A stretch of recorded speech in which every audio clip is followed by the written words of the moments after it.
So Cinder is a cyborg 16-year-old girl. She lives in the Commonwealth, the Eastern Commonwealth specifically. This is, of course, based in the future, so the entirety of Earth is encompassed in 6 different, basically, societies, some of them being monarchies and some of them being various forms of republics and senates and such. The Commonwealth is specifically a monarchy. Prince Kai is our Prince Charming character, and he is soon to be crowned emperor due to his father dying from a rare disease called leishmaniasis. Leishmaniasis is basically a plague that is happening at this moment, and it's taking over the entire world. People are dying within days of getting leishmaniasis. Cinder does have her standard stepsisters and stepmother scenario. However, Peony, the youngest of the stepsisters, is actually one of Cinder's best friends, and I love her dearly. On top of that, rather than just having, animal friends, Cinder does have a best friend android named Aiko. So Aiko is not like a typical android. She kind of has a personality, and it's claimed throughout the book that it's due to a malfunctioning personality chip.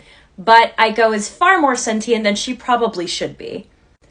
On top of that, Cinder is a mechanic. So because of her cyborg abilities, she is able to repair and understand machines in a far more innate way than regular humans can. Because she is a cyborg, she does have some metal limbs, like one arm and one leg, as well as basically a hollow face in her head kind of a thing. So she can basically if you know what the Google lens is, she can more or less pull things up in her eyes, like video feeds, news, and it'll automatically give her information about pretty much anything that she's looking at.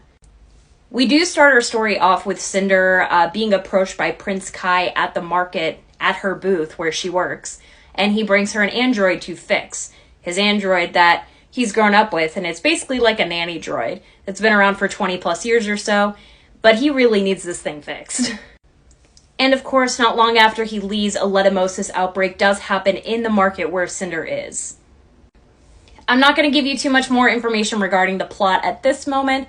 However, our starting point is already very exciting, and one of the things I really like about this book is while it is short, it's only about 400 pages or so, a little less than that, it is also very intense. There are very few lull moments. There aren't a lot of pauses for even Cinder to contemplate what is happening. She's just trying to get through the story. And of course, this is just the beginning of Cinder's story. Like I said, there are 3 more of the main books. I will probably re-review them because I'm due for my reread of the series again. Anyway, I reread this once a year, every year. And of course, being a Fairy Loot edition, this book is stunning. This is Prince Kai, Cinder, and of course,